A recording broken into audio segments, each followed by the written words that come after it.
my friend Dr. Ryan Cole in America is pleading and pleading for more autopsies, post-mortems, and so that we can show, because you can stain for spike, so we know it's there. Yeah. He's got bodies, he's a pathologist, so he's got bodies in front of him on a regular basis, and he's staining for spike, and it's there. It's the spike is coming to rest in various organs of the body, the spleen, testes, ovaries. It's crossing the blood-brain barrier. It's crossing the placenta. We're worried about the babies and the future. So there's proof now. We have proof now. We don't need to, for them to obfuscate and blame it on the lockdown or blame it on COVID or blame it on this. We really know what's happening. John, great to be with you here at the Better Way conference. We've done a lot of work around your recent film with Mark Sharman and co. An incredible piece of work that addresses a really important subject that simply hasn't got the wider attention that perhaps it deserves. Could you tell us a little bit about how you came to be involved, firstly, with the project? The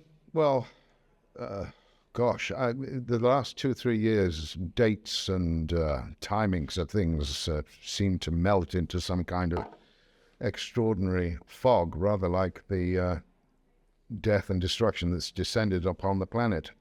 But at some point, and I can't remember what I was doing at the time, Mark Sharman called me and asked me if I'd be interested in presenting and voicing their documentary, Safe and Effective: A Second Opinion.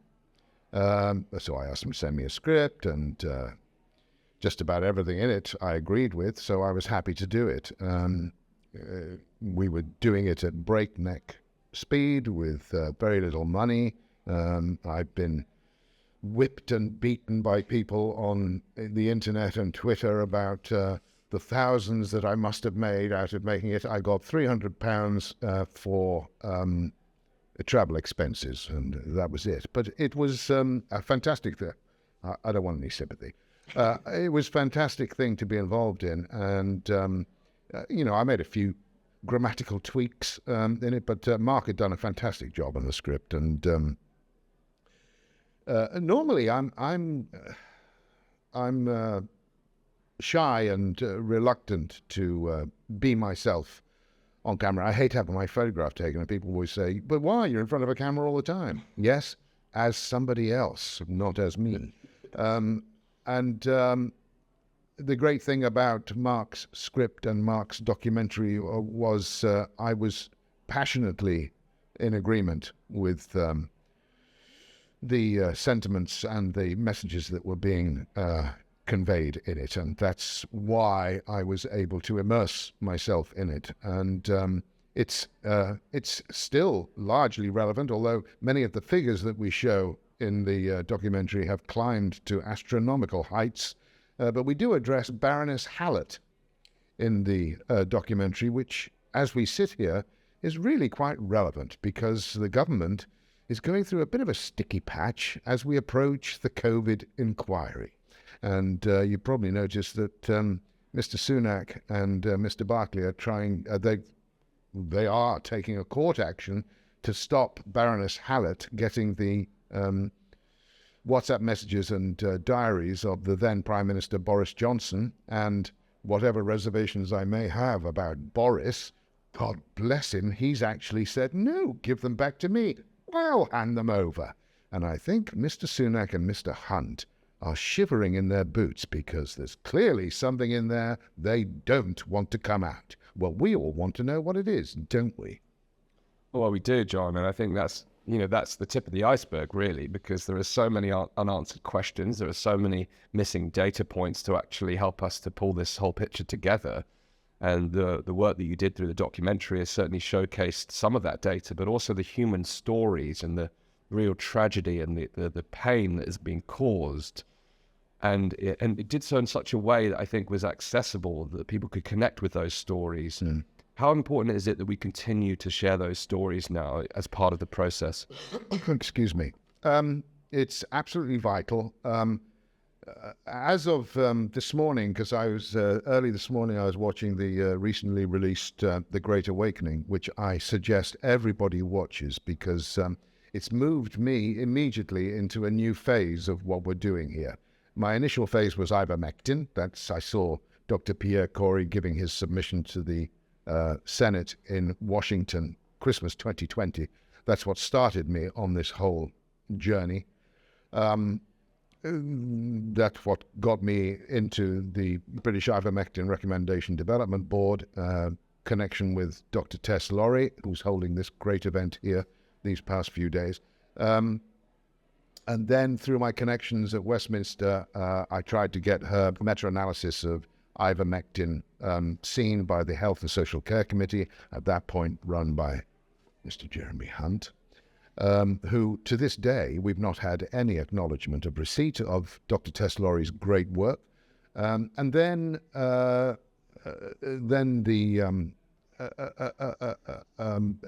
attempt by the pharmaceutical companies to get emergency use authorization for the injections. And of course, the law is at the FDA that if there is already an existing treatment for the virus or the disease, and they can't pass an emergency use authorization. That's why we went through the whole horse dewormer crap about ivermectin in order to facilitate the pharmaceutical companies getting the emergency use authorization for these mRNA injections. So I was smelling a huge rat and put myself entirely in the hands of this narrative and this campaign. And here we are 2 years later, and I think after what I've seen this morning on The Great Awakening, I think we're moving into a new phase now. But I'm still, yes, we have to look after the vaccine injured and the bereaved. That is vitally important to me. And one of the great things that I've discovered over the past couple of days, verified by Dr. Tina Piers and Dr. Pierre Corey, God bless him, is this augmented NAC. A lot of people on Twitter saying to me, oh, I've been taking NAC for 2 years. No, this is different. It's been treated rather specially in a quantum way, incidentally, augmented NAC. And Dr. Pierre Corey said to me himself that he uses it on almost all his patients, and the results have been fantastic. So if you've been injected with mRNA, seek out, actually it's a pinned tweet at the top of my Twitter profile, and no, I'm not getting any money for this. And I know, yes, I know it's expensive. I'm not in charge of that. I'm just dealing with the medicinal side of this. I'm not a doctor, but I've been talking to doctors. And Tina Piers and Pierre Corey swear by this stuff. So if you've been injected with mRNA, this might help you to both flush the spikes from your body, but also it will help stop replication of the spikes. I'm in a bit of a discussion with Dr. Peter McCullough about that at the moment, but that's what I gather. So, hey, worth a shot.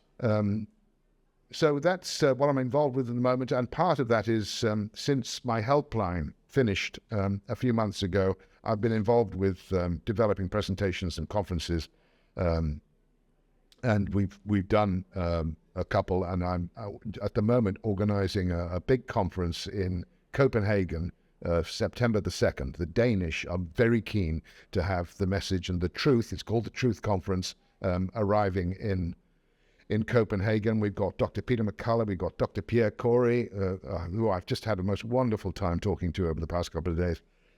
He's coming, great speakers, Dr. Asim Malhotra, Professor Cahill. I could go on and on and on. And I'm still trying to recruit people because I think it's fast becoming something really important. I know it's a long way away, September the 2nd, and I rather fancy we'll be in a very different position and perspective about what's going on by September the 2nd, 3 months. Because, as I say, I think the COVID inquiry debacle that is going on at the moment is going to reveal how weak their hand is. Yes, John, I'm building on that. I agree we're entering into another phase, and I think this year's conference is a reflection of that. I was here last year, speaking last year and covering the event. And we were still looking very much in the rearview mirror, looking back, making sense of what just happened over the last couple of years. And this year we're still building on that, and we're actually seeing an increased sophistication of the evidence. I think we're seeing a formalization of the evidence, I think is very powerful, and a lot of the work and now consolidation of that evidence. But we're also now looking forward and thinking, where do we go from here? So I'm curious from your point of view, from what Nikki Willis is doing with the Great Awakening, what was your takeaway in terms of what that next phase looks like? Okay. We're not a consensus here. I don't agree with everything I've heard being said here, and they don't agree with everything I say, and that's fine. And we're all cool with that. And we love the discussion, the developing discussion, and trying to understand where we are and where we should go. I am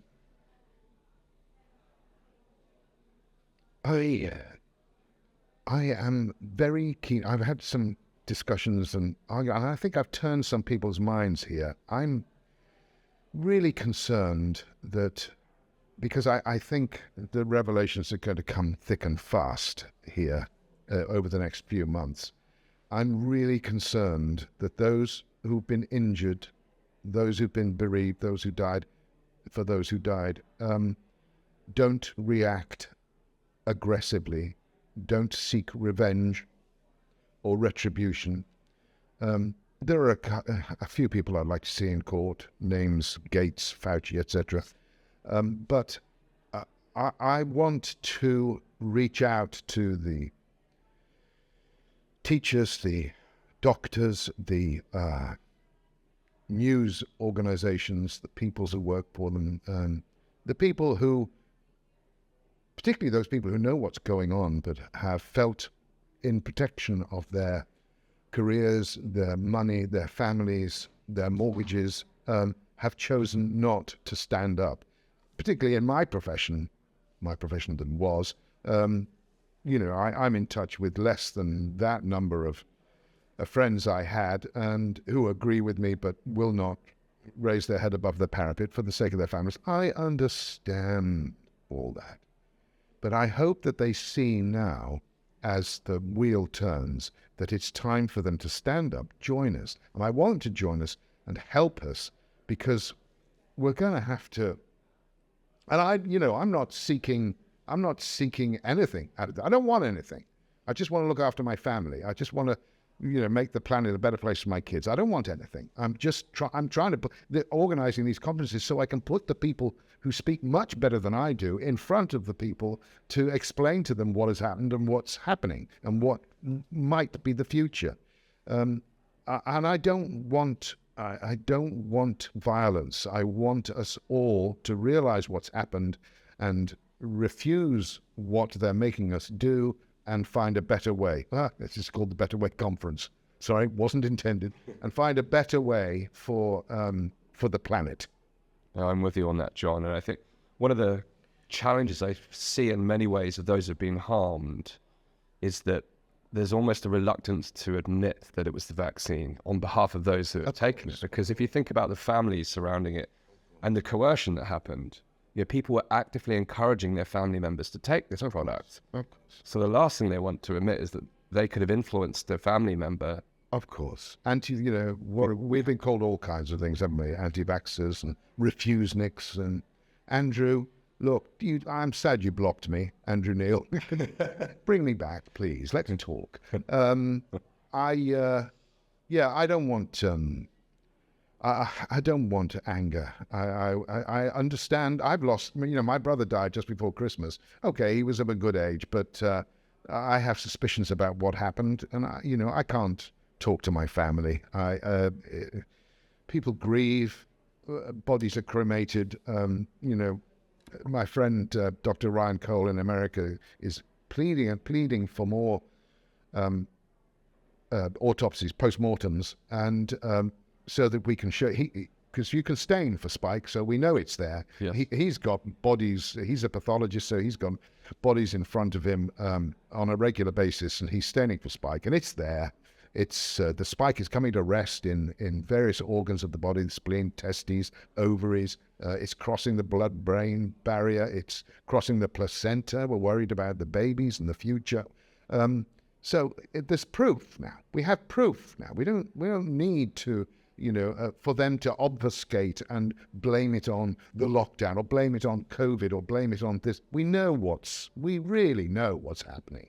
And as the fog clears and we see the reality of what is happening, I just want us all to come together and not get angry, but get helpful and let us solve these problems. John, thank you. That's a powerful note to conclude on. I concur fully. It's, events like this are certainly a very powerful tool and it's together. It's so moving the past couple of days talking to people. A lot of their pain for lost relatives and their recognition of what's going on, I understand completely. A lot of it is governed up by their understanding of what death is. And I just want to reassure everybody that we're going to be all right. Let's do this for our kids and our children's children. Thank you, John.